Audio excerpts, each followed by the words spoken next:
Hello, friends! Welcome to Feeling This Life. We're a family support podcast that dives deep into the triumphs, challenges, and strategies that are part of the lives of those who care for children with blindness and visual impairments. I'm Paige Maynard, and I'm an early interventionist and teacher of the visually impaired at VIPS, Visually Impaired Preschool Services. And I'm Dr. Cathy Smith, Director of Research at Anchor Center for Blind Children in Denver, Colorado. I'm Jenny Castenir. I am the Family Services Coordinator at VIPS, and my youngest child has a visual impairment. I'm excited to bring you my interview with Meredith Howell. Meredith is the Director of Development at VIPS. Her daughter Lola is 12 years old and is a former VIPS student. When this podcast became a reality, Meredith was one of the first people I wanted to interview. I hope her story will encourage you as much as it has encouraged me.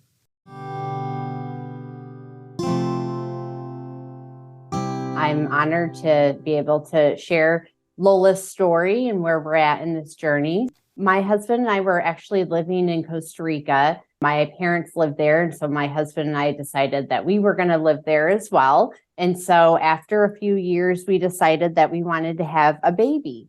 In January of 2011, I gave birth to a baby girl named Lola, and we had her in a Costa Rican hospital, one that did not have many English-speaking nurses or doctors. So I had questions very early on about her vision because when Lola was born, she didn't make any eye contact with me. And I had always heard about how mother and child would make eye contact and that bond would form, but Lola didn't look at me. It was as if she looked right through me. And so we decided that we would just continue on, and the doctor said that nothing was wrong. But then at 4 months of age, she started having these strange movements, and what we would later find out were infantile spasms, which was a rare and catastrophic form of epilepsy. And then at 7 months of age, she was diagnosed with cortical visual impairment, which is a brain-based visual impairment. Unfortunately, learned that her vision was going to be much different than ours. And that was very difficult to accept early on, especially because they couldn't really explain to us what she was seeing, since it wasn't an ocular problem. It took place in her brain. But we started early intervention in Costa Rica, shockingly, and but knew long-term we needed to be back in the United States for care for her because it was clear she was going to have other challenges. And so we moved back to Indianapolis in December of 2011 and started early intervention for her, got physical therapy, occupational therapy, all of those great early intervention programs. And then when it came to her vision, I couldn't find anything specific to her vision loss. It was not offered through First Steps and felt lost. What do I do for my child who I knew could improve her vision through early intervention? And so I continued on. And after a 4-month search, I finally found this woman named Annie Hughes, who had just retired from the School for the Blind and Visually Impaired, and apparently was going to come out to my house and explain our daughter's visual impairment. And I'll never forget that day because it was a Tuesday morning, and she came in and she had her ukulele and sat down on our floor and started singing her signature hello song. And my husband and I started tearing up, and we just knew that in that moment, something was going to change for us because she just was so warm and inviting, and he just came with knowledge and resources and tools and explained to us Lola's visual impairment and what we could do to help her improve and how to get her to use her other senses to navigate the world. And we learned more in that 2 hours than we had in the first year of her life. And so Annie came back, and we were grateful for that. And early intervention began specific to her vision loss. And over that time, I literally watched Lola's brain learn how to see. It was nothing short of a miracle because of the interventions that challenged her brain, that helped her brain create new neural pathways. And so it was amazing. And then we also got to go to support groups for families like ours, and was the first time that we felt like we were not alone because, it's a low incidence population. I didn't have friends that had kids who were visually impaired. My family, nobody could quite understand that. And so it felt very comforting to be around others who got it. And so eventually Lola would be diagnosed with a rare genetic disease called Bosch-Boonstra-Schäfer optic atrophy syndrome. She was one of the first 20 in the world that had the diagnosis, and it has caused a myriad of health challenges. She has additional visual impairments, optic nerve hypoplasia, nystagmus. She has optic atrophy, had strabismus surgery. She also has autism, global delays, OCD, and then intractable epilepsy in her occipital lobe. So she's got a lot going on, but at the age of 12 now, she's thriving, and she's in an essential skills class in her local township school. She receives vision services and orientation and mobility services. So she's learning to use a white cane, and she's doing really well. I'm proud of how far she's come. It's been not the easiest journey. Nobody wants to see your child struggle and have challenges throughout their life, but Lola doesn't know any different, and we just celebrate all that she can do. And so that's where we're at. I just love how honest you are about not knowing what was going on. I know so many people struggle with not knowing and not understanding. Yeah, it's difficult because you're seeking answers, and when you can't find them, you learn early on you have to be that advocate for your child, because if you're not, then who will be if they can't speak up for themselves? You talk about the strides Lola has made and even attending school. In what ways do you prioritize her self-care needs? And what strategies have you found helpful in promoting her independence and well-being? Well, Lola is obviously the center of our universe, and our job in this life is to help her thrive. And so we have to teach her how to be independent. It doesn't come as natural to her, and no matter what that will look like for Lola. Independence for her is different than it is for my son, Sebastian, who is neurotypical and has his sight, and we recognize that. But as much as I want to help her in every aspect of her life, I know that I can't, because there is something called learned helplessness, which is very prevalent in children who are blind or visually impaired, because we want to do everything for them. Who wants to see your kid struggle to accomplish a simple task? No parent does, and that's why we intervene to prevent that struggle. But all we do is set our kid up for failure, because life won't always be catered to them. So I want Lola to be actively engaged in her life. I want her to make choices that lead to both success and failure. It's what any neurotypical sighted child would do. And so, why shouldn't she?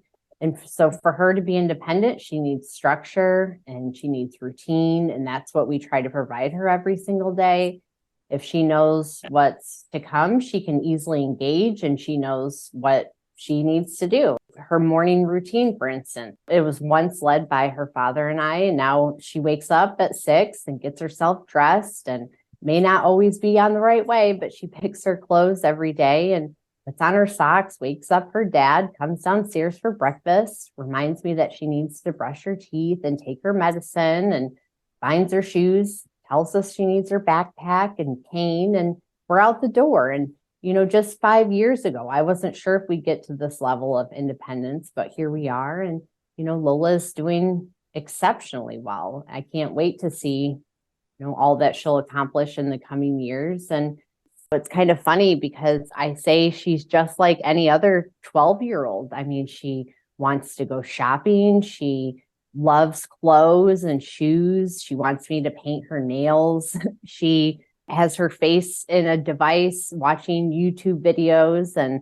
wants to FaceTime with her friends. And so all the things that I didn't know that she would do someday, here she is going on with life as any other kid would. So it's been a lot of fun to see her grow in that way. I know you mentioned that you found support groups. What are some strategies for building a supportive community of fellow caregivers? and allies who can offer emotional and practical support? Well, I guess I would say if you can't find it, build it. When Lola was first diagnosed with her rare genetic disease, it was only 5 letters and numbers. It was the NR2F1 gene mutation. There wasn't a name for the syndrome at the time, and the couple of case studies that were online didn't give me much information, and it didn't give me any hope for her future. So I remember how lonely I felt, and when I looked online for support groups, there was nothing. And I knew if I felt alone, certainly there had to be another mom out there that was feeling the same way. And so I took action and began writing about the condition on my blog, Say Ola Lola. And not long after I published that first post about NR2F1, I received an email from a mom in California who actually had a son with the disease. And better yet, she was connected with another mom who had a daughter with it. And then other moms found me, and it was so good to be able to share, you're not alone. Eventually, the genetic disease would finally get its name, the long Bosch-Boonster-Shape optic atrophy syndrome. And then myself and a small group of mighty parents would start what is now called the NR2F1 Foundation. And parents and caregivers and physicians and therapists now have a website to go to with information and resources that can really improve their loved ones' quality of life. And we're raising funds for research, and now there's a family conference every couple of years. And then there's a Facebook group for parents, and there's one for grandparents so that they can feel connected to one another. It's amazing what we've accomplished. And while I wish I had this support early on in Lola's journey with the disease, I'm definitely glad that others now have a community of their own to rely on and connect with. It definitely makes all the difference in the world. I love how you talk about if you can't find it, build it, because I think we get so overwhelmed just in daily life, not thinking about all the therapies and all the things that our child is going through. But on top of that, I do a quick search and there's nobody like me, but you don't have the energy or anything to keep seeking it out. But I think that it's so important. And your story goes to show that it can be done and that it needs to be done. And it's something that you need to allow yourself time for. Definitely. You go through, I guess I would say, a grieving process when you learn that your child is going to experience the world differently. Mm-hmm. And so it might take a little time to go out and find that support group or connect with another person that has that same understanding as you do. But, once you get there, it's nice to be able to post something that is intimate to us that nobody else could probably understand except for a parent that has a child with this rare genetic disease. And so to be able to, get real guidance and insight and just be able to share our stories with one another, it really has improved our quality of life and our ability to help care for Lola. How has your child's visual impairment impacted your own sense of self? And what lessons have you learned about resilience, adaptability, and advocacy? Lola was the first blind person I ever met.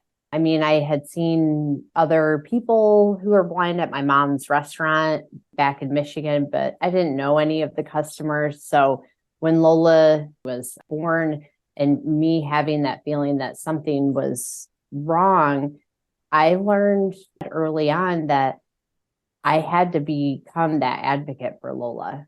And then with her visual impairment at 7 months of age, just really pushing them to acknowledge that something was going on. And so had we not been persistent about that, it's hard to say what the trajectory of her life would be, especially if we had not gotten that CVI diagnosis so early on and had not known to start early intervention.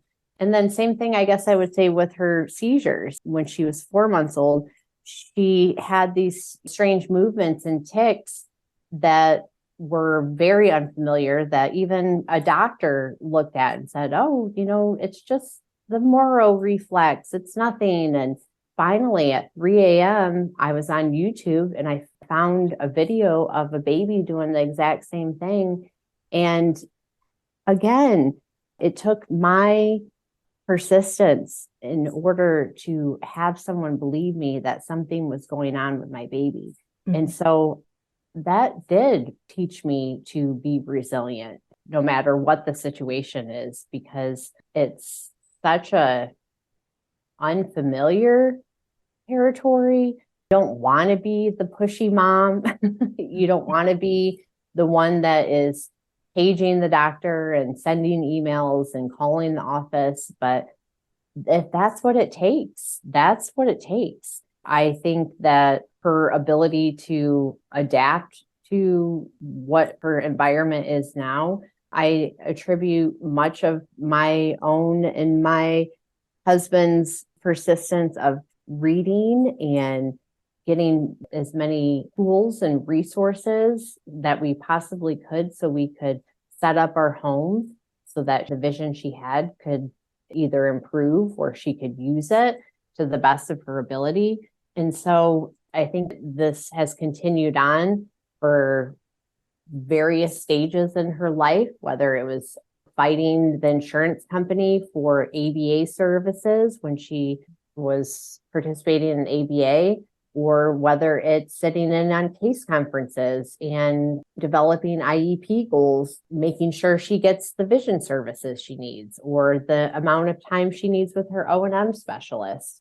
everything to help her thrive both out in the world, within her community, at her school, and then having that translate at home. I would say that as hard as it is, you have to be that advocate for your child, and their resilience really guide you along the way and teach you about what your own resilience is.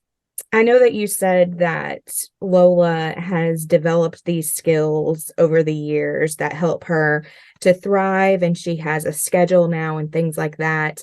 When she was younger, and I'm sure there's still days today, but when she was younger and you were feeling like you would never get to this point, what did you do for yourself when you felt like you had to be there for her at all times?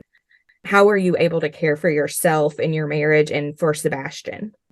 That's a tough one, because when you're in the moment, you want someone to look into their crystal ball and tell you that everything's going to be okay. You want someone to tell you that in the future, your child is going to do this, this, and this, meet this milestone, meet this inch stone at this time in their life. And that's not fair, because it's not fair to your child, and it's not fair to the person that you're asking for that help. But, I think that what I've learned from it is just to really try to enjoy the moment today, not try to look too far into the future, because if I do, it can really, really scare me. There are transitions that Lola's going to experience as she ages into adulthood that, terrify me. So I can't go that far. I have to just stick with the now and really try to pay attention to the other relationships beyond my relationship with Lola. Sebastian is 9 years old and has only grown up around his sister that has different abilities and different needs. And I think that as much as he's adapted his life to hers, we have to really pay attention to him and his mental health and his feeling of inclusion, because I think that siblings often get overlooked, and not purposefully, but because medication schedules and doctor visits and therapies and case conferences and things like that just come up, and you're not trying to give your other child all the attention, but that's just how it happens. And so we've been really trying to put a focus on Sebastian and what his needs are. I'm often asked from other VIPS parents about, or other parents that have a first child with special needs, what made me decide to want to have a second child? Was I afraid that we were going to have another child with visual impairments or the rare genetic disease or any other type of issue? And I'll never forget, I had a friend tell me she has a son with autism, and she said, it's just one more person to love them. it's going to make me tear up. And it was like exactly what I needed to hear in that moment of course, like, why wouldn't I want to try to have another baby? And I tell you, it was the best thing we could have done, because not only do we have this wonderful human being, Sebastian, in our life, but he was the perfect distraction from Lola and all of her needs. And I hesitate to say it like that, but I was so consumed by everything regarding Lola that I lost sight of everything else. And so when Sebastian came along, it was like, oh, I have this other person I have to take care of, and it can't be all about Lola all the time. And it made me recognize that I can still love her just the same, even if I give someone else attention, whether that be Sebastian or my husband or myself. It's not taking away from her. It's doing so much more for the family as a unit. So for other people that are just thinking about whether or not they would want to have an additional child, that it's different for each family and each person, but just never forget the words my friend said, that it's just one more person to love them. And then thankfully, Rob and I, my husband, our marriage has grown as a result of all of this. I know that the statistic is somewhere like 70% of parents that have children with special needs will end up in divorce. And I get that, because it adds a layer of stress that is unfathomable when you are stressed about your child and their medical needs and money related to it and focusing on your relationship. But I really encourage respite time, taking time to remember why you started your love for one another in the first place, and try to not talk about your kids all the time, have adult conversations. And so we take advantage of some local organizations that provide respite, and we rely on family members as well, so that we can have a date night here and there and focus on our relationship. And then as far as myself, I have tried to, exercise. I ride my bike for 30 minutes a day. Everybody knows to leave me alone during that time. I'm just going to listen to my music and take care of myself. Truthfully, I've had to seek out mental health help, doctors, because it's not easy raising a child with special needs. It's not easy raising a child with intractable epilepsy, that we don't know what's going to happen to her if we don't catch a seizure. And so it can really take a toll on your mental health. I try to put each person in this family at the forefront at some point. I try to daily, but some days it's easier than others. I think that's so encouraging. It's encouraging to me as a parent, and I hope our listeners, that when you're in those moments where you feel like you have no idea where life is going and what's going to happen, that I look at your story and you can try to put something else first, or try to focus on something else. It doesn't have to be all consuming, because I know that sometimes when you're in moments like that, your brain tells you this is how it's going to be forever and I can't get out, and just so overwhelming. So I think that that's so encouraging. And I like what you say about not looking too far into the future and getting the help that you need as well.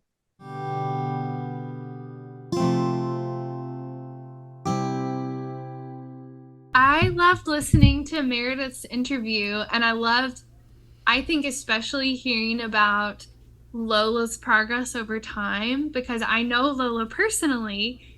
When Lola was, maybe she was 2, maybe 1.5, it was her very first VIPS family retreat, and she came and I was one of her caregivers. And to hear Meredith talk about Lola gets herself up in the morning and gets herself dressed and goes and tells dad what she needs, and as part of like the breakfast preparation, for me to hear that as a teacher and a provider of services, to like compare what Lola was doing back when she was a toddler to now she's preteen and she can do all these things for herself and care for herself, and that she is so motivated to do that self-care for herself. I just thought that was really empowering for me. Yeah, and I What think did it you all really think? speaks to her mom's and her whole family's support of her self care to take care of what she needs to do. So it sounds like they've really focused on that. It's fun. Hmm. I think something else that Meredith didn't share that I'm sure she wouldn't mind me sharing is that sometimes Lola feeds their dog, and teaching Lola to care for someone else is such a big deal. And to see that progress of her, scooping the food out and putting in the dog bowl and caring for the dog, I think is such a big deal too, that she's encouraging Lola to not only care for herself, but care for others. Yeah, and I think a lot of that, when she talks about the learned helplessness, I love her focus on that. And I agree with Cathy that I think that it's a huge testament to Meredith and her husband and all the people around them, that she says in there that she wants Lola to have successes and failures. So just like all of us have successes and failures, it can seem like harder or like harsh or mean to let them have failures. I don't know how I'm trying to say this, but like I feel like her just saying, she can fail and that's a normal part of life and she's has to experience that, is a huge way that they are combating this learned helplessness.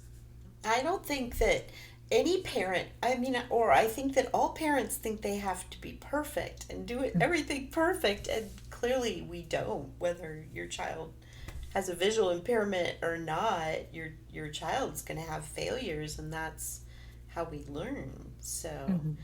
Mm-hmm. yeah, I think it's important to say those things out loud and say, "You didn't make this happen today, so what are we going to do the next time?" Mm-hmm. We learn the So, most really from reflection.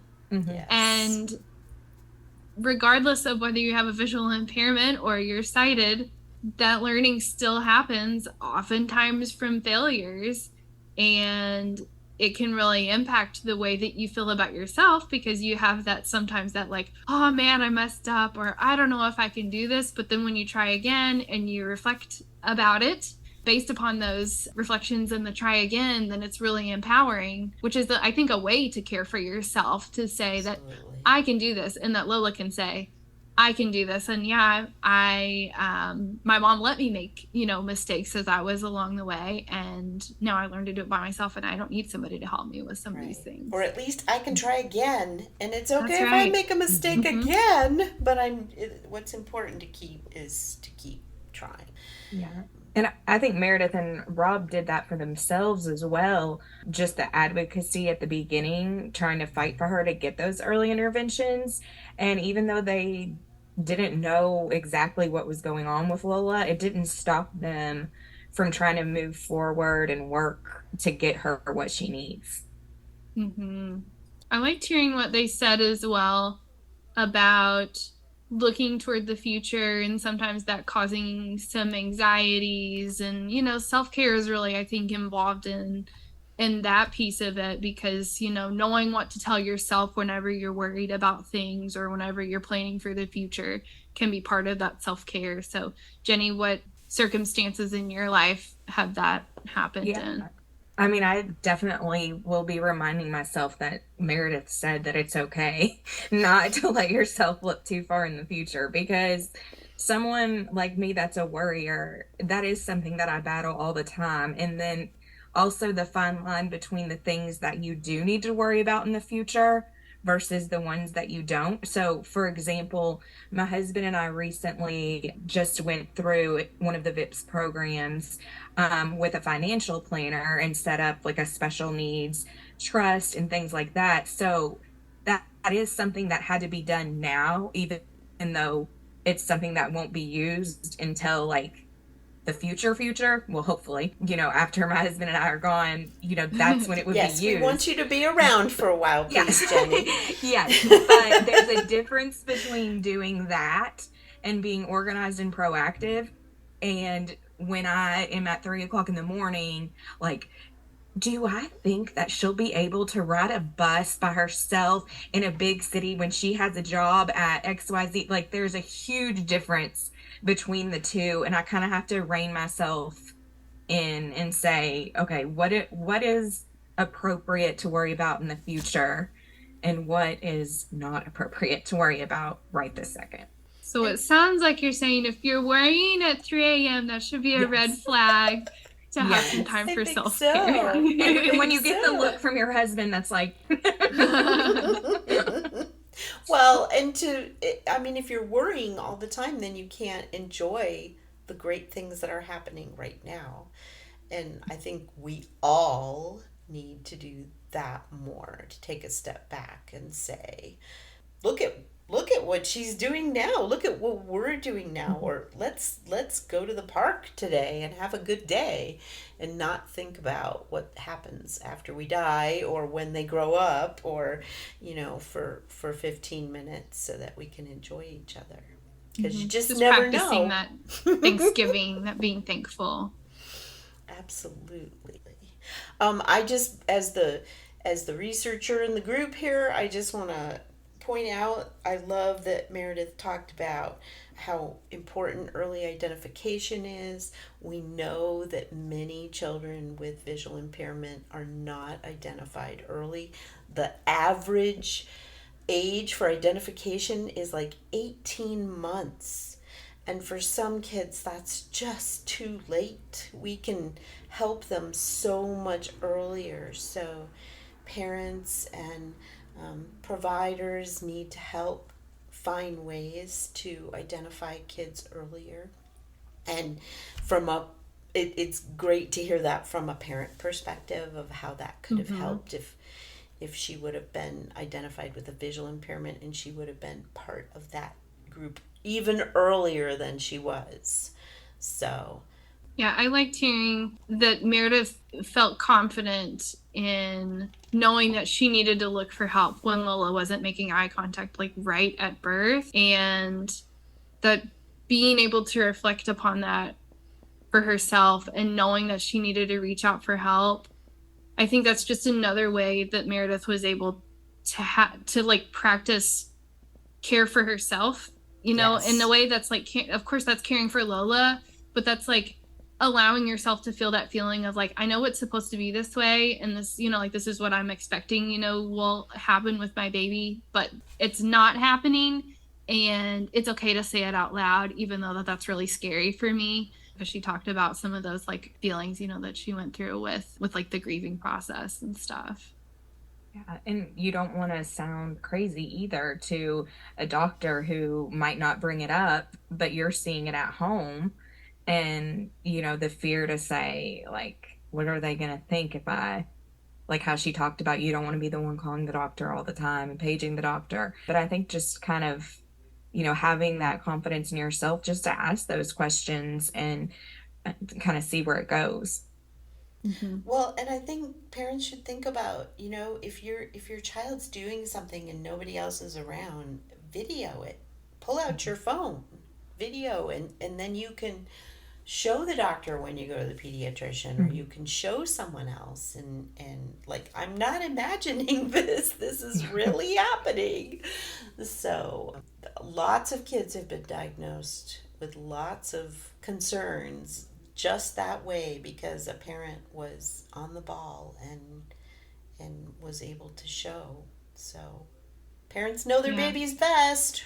Mm-hmm. They just do. And when I'm in a home visit and a family shows me a photo or a video, I feel like sometimes that can be worth so much, because maybe in that hour they don't do the thing that their family shares that they did, and they're always like, I promise they really do this, and I'm like, I believe you, I promise, I believe you. And then they show me a video and I'm like, oh my goodness, I see exactly what you're talking about.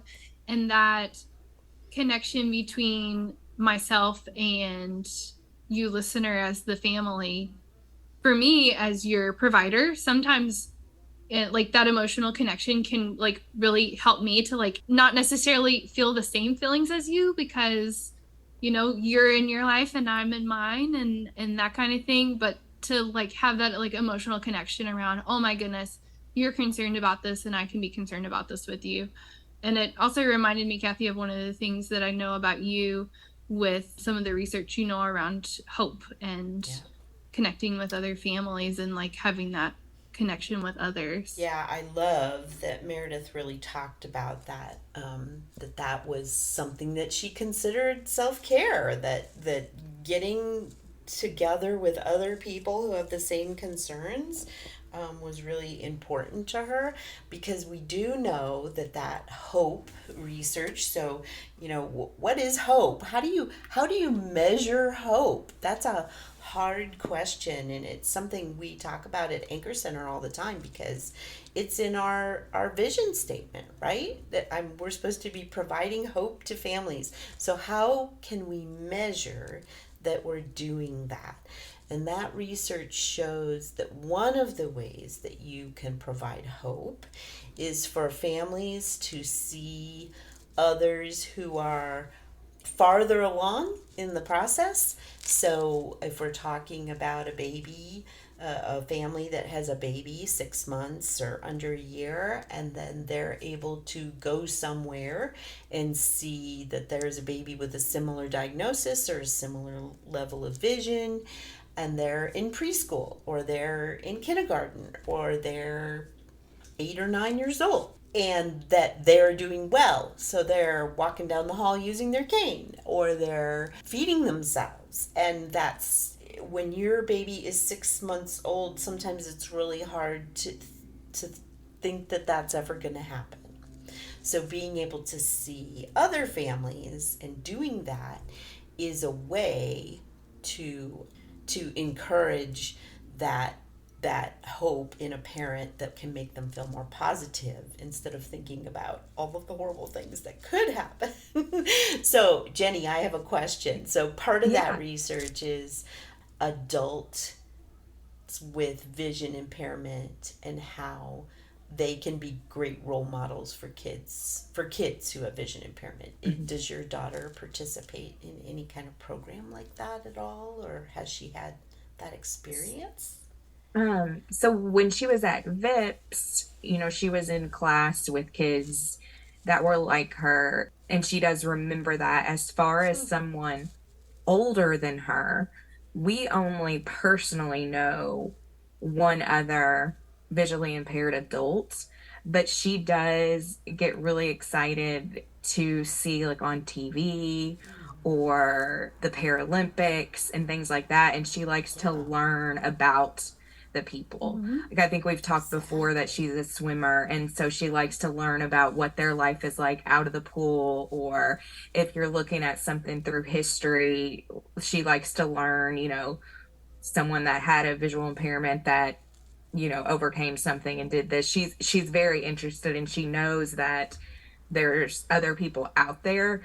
We don't know a lot of them. I wish that we could, and I know that as she grows, we'll meet more. She does go with us still to VIPS events, so occasionally there's people at the races and things like that she sees. But as far as like a mentor thing, no, she doesn't have that.